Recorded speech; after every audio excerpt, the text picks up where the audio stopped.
NATO dibentuk bukan sekadar sebagai aliansi militer, melainkan sebagai simbol persatuan dunia barat. Prinsipnya sederhana, satu diserang, semua membela.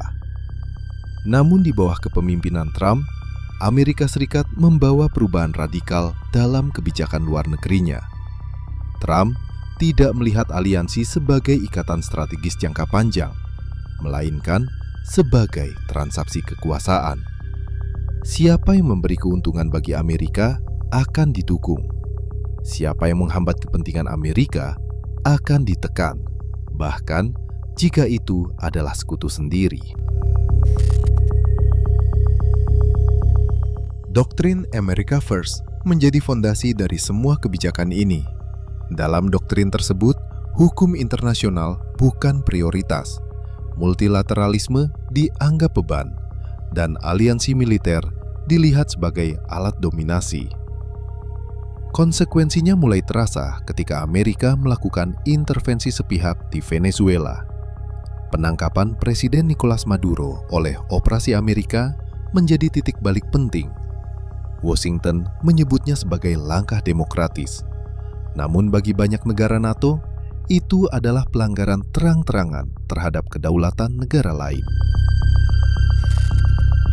Donald Trump juga secara terbuka menyatakan ketertarikan untuk mengambil alih Greenland. Greenland bukan wilayah tanpa tuan. Ia adalah wilayah otonom yang berada di bawah kedaulatan Denmark. Dan Denmark adalah anggota NATO. Untuk pertama kalinya dalam sejarah modern, Amerika Serikat secara terbuka mengancam wilayah dari sekutunya sendiri.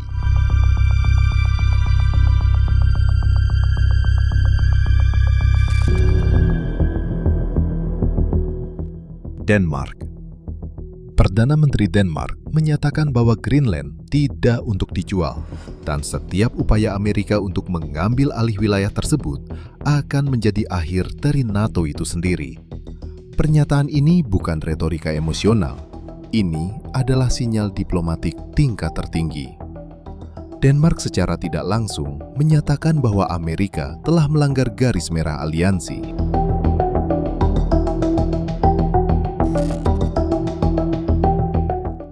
Prancis. Prancis mengambil sikap yang lebih ideologis, namun dampaknya jauh lebih dalam.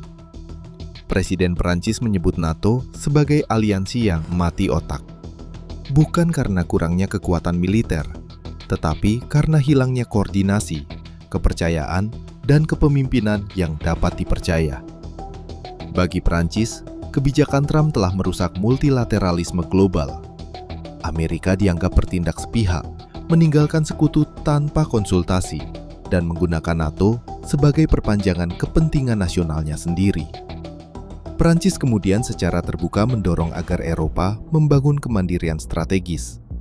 Bukan lagi bergantung pada Amerika, tetapi membangun kemampuan pertahanan sendiri. Ini adalah bentuk perlawanan ideologis terhadap dominasi Amerika di NATO.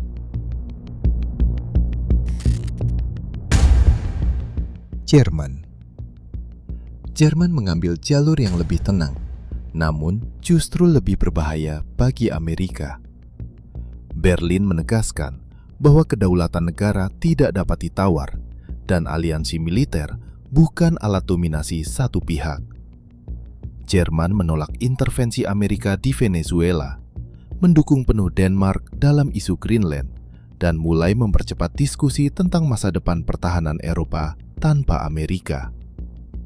Berbeda dengan Prancis yang vokal, Jerman bekerja secara struktural, membangun fondasi baru yang suatu hari bisa membuat NATO tidak lagi bergantung pada Washington.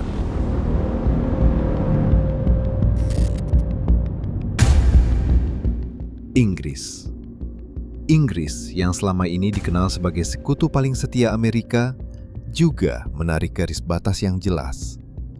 London menyatakan dukungan penuh terhadap kedaulatan Denmark atas Greenland dan menegaskan bahwa aneksasi wilayah sekutu tidak dapat dibenarkan dalam keadaan apapun.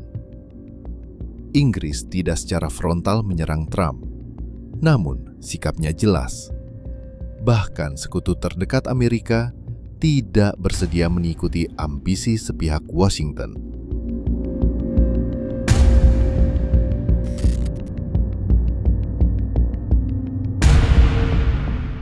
Spanyol dan Italia. Spanyol dan Italia turut bergabung dalam pernyataan bersama negara-negara Eropa. Mereka menolak keras wacana pencaplokan Greenland dan mengkritik kebijakan luar negeri Amerika yang semakin agresif dan tidak terkoordinasi. Negara-negara Eropa Selatan melihat Trump sebagai faktor destabilisasi global, bukan hanya bagi NATO, tetapi bagi tatanan internasional secara keseluruhan.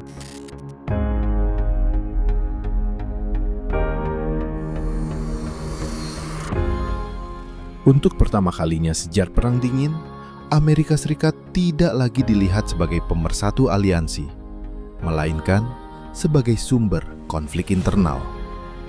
Ini menimbulkan pertanyaan besar. Apakah NATO masih sebuah aliansi atau telah berubah menjadi alat kekuasaan Amerika? Dalam geopolitik, kekuatan militer memang penting.